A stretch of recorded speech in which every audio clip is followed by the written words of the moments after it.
Hey, I'm Dukes on Twitch. If you want to support the channel and greensunzenith.com, you can find my Patreon, merch store, and singles store where you can buy singles through TCG Player or Card Hoarder in the video description. If you want to get in contact, you can also find all that info in the description below for things like donation deck lists or just wanting to reach out. Alright, let's get right into it. Hey team, welcome back to Dukes on Twitch. Back today with a bit of a deck tech. This is kind of a new build of Abzan that I'm working on that has kind of gone against the grain, especially when you look at Maverick over the past decade and some of the numbers around creatures that you play, what creatures you play, where the core of the deck is, because I think right now is a really good time to kind of expand on Maverick and see where there's a bit of creativity and room for innovation in regards to the current metagame. And the big one in this version is that Knight of the Reliquary is a 2 of, and Endurance is a 4 of. And the big reason for this is that I think Endurance is probably the best green creature printed since Allosaurus Shepherd, probably more so Elvish Reclaimer.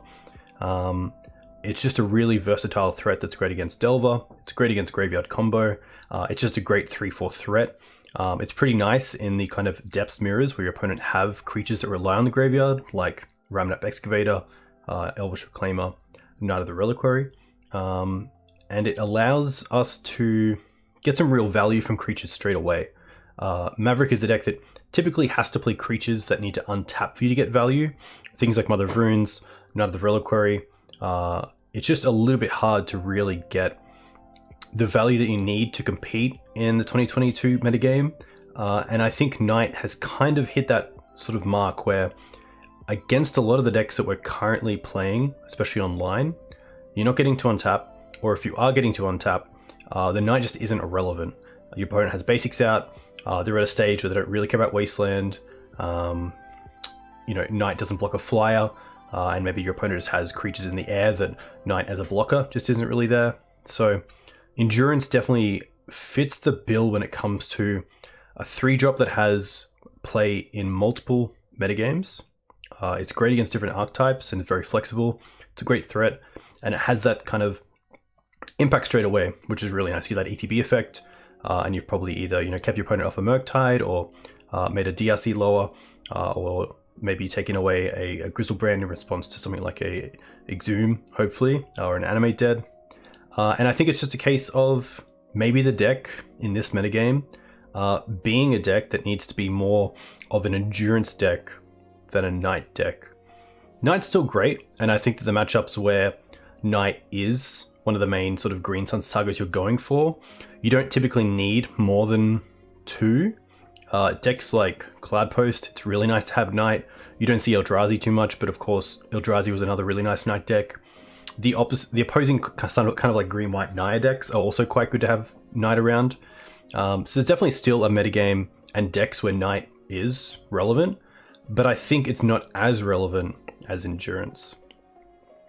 And to fit kind of the other half of the deck is usually for Thalia. We have seen a downtick in Thalia in the past, especially since Plague Engineer, a lot of players opting for up to 2 or 3. But what I've moved towards is Spirit of the Labyrinth, which I think is a lot more taxing on opponents with cards like Brainstorm and Ponder, and obviously in a metagame with cards like Days Undoing, it's really nice to be able to have a bit more game against those decks, where otherwise you can feel a little bit naked, especially if your opponent is going off with Narset and Days Undoing instead of Hull Breacher, where Source to Plowshares might be an out. It's really nice to have a 3-1 creature that also pressures really effectively.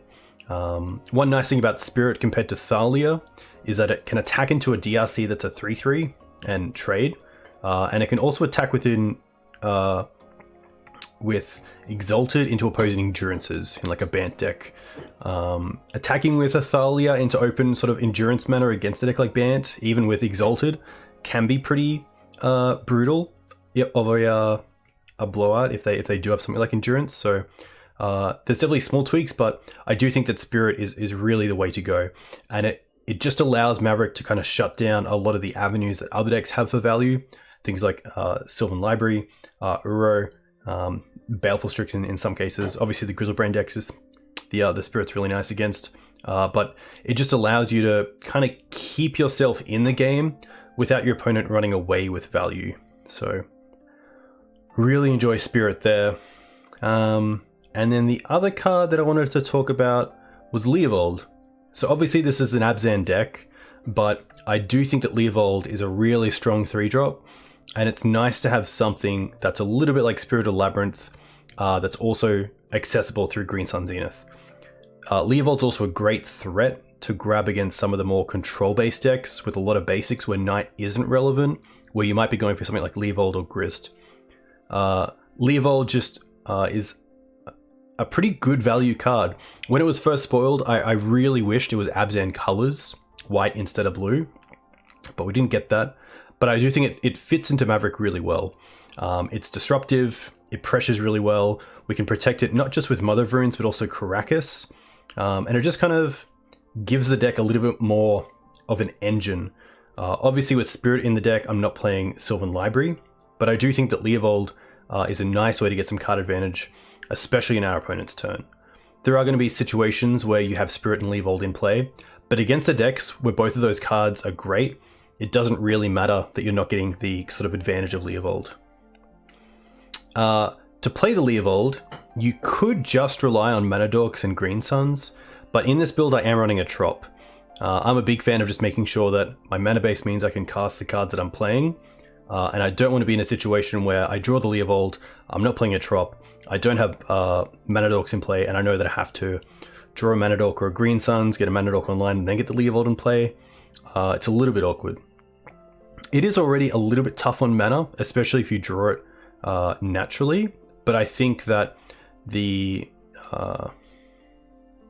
downside to that sort of situation is totally worth the upside of all the other situations where Leovold is just a crucial card.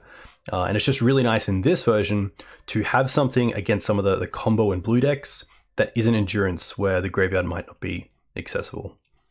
The graveyard itself is another sort of area that Endurance obviously hits. So I'm not running Scavenging Ooze in this list, but I did change that. We'll quickly go to the board, where I have 2 Path to Exiles for removal. Obviously, path hitting Murktide region is huge.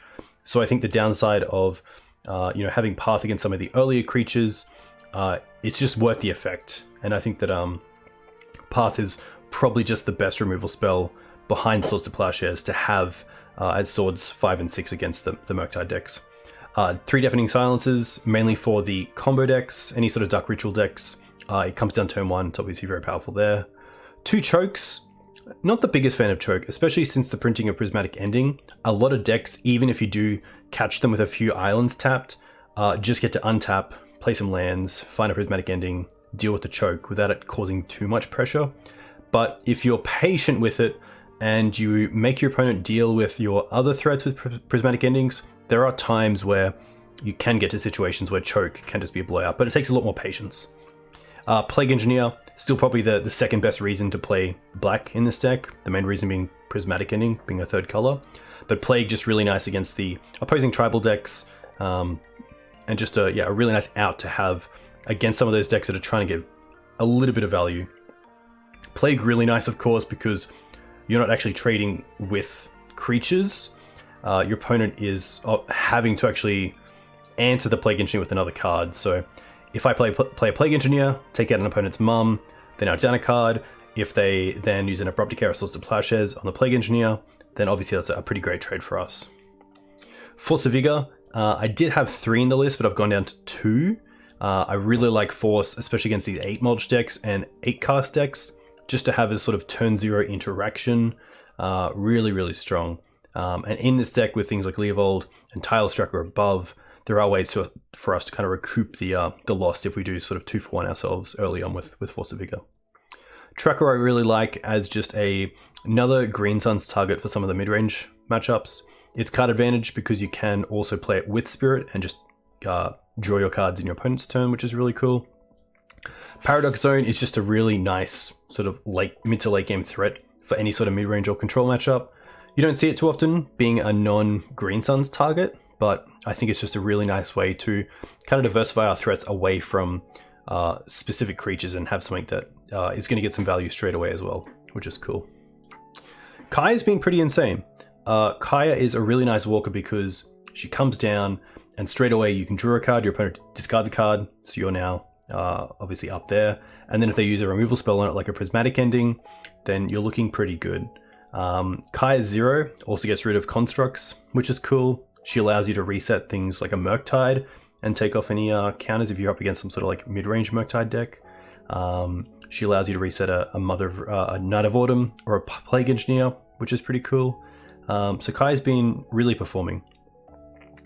So there was one change that I made after playing this deck 3 leagues in. We went 3-2, 3-2, 3-2, which is pretty cool. And then what I did was actually take out a choke. I moved an endurance to the board, and then I brought in a Scavenging Ooze. I was kind of missing the 2-drop slot beater and the incremental gaining, like life gain of Scavenging Ooze. Against something like Delver, it is quite nice to have the Ooze in the deck as a mid to late game. Gain some life, get a big threat, and then maybe control their graveyard a little bit. And against decks like Vengevine decks, I had a pretty hard time against those. Endurance was nice to kind of hit the graveyard once, but you really want a card like Scavenging Ooze to keep policing the graveyard and have some multi-turn effects. So I do think Scooze is really nice and fits back into the deck really well. That's pretty much it. Obviously, it's quite hard to go against what the deck has been doing for nearly over a decade, if not over a decade, with Knight of the Reliquary kind of just being the 4 of that is one of the first cards you go to. But I think it's a good time to test different cards, and I think with powerful cards like Endurance being printed, I'm seeing sort of a trend of perhaps the deck moving towards cards like Endurance and away from Knight. So it'll be interesting to see where it goes. And if it doesn't work out, you can always go back, which is pretty cool. I'm sure Legacy will come back to a stage where 4 Knight is just correct. But I think as I play this deck and this build, it's definitely becoming a little bit more clear that I'm onto something, which is cool. So if you guys enjoy this, leave a comment. Let me know what you think about the deck. If you would make any changes, if you're playing a different style of Maverick. I do think that Punishing Maverick is definitely heavily underplayed. Maybe not for the Punishing Fire aspect, but definitely for the Pyroblast aspect. You know, when Delver's playing main deck Pyroblast and red Elemental Blasts in the sideboard, there's definitely something going on. So yeah, I think I'll definitely play some Punishing Fire in the next couple of weeks, or Punishing Maverick.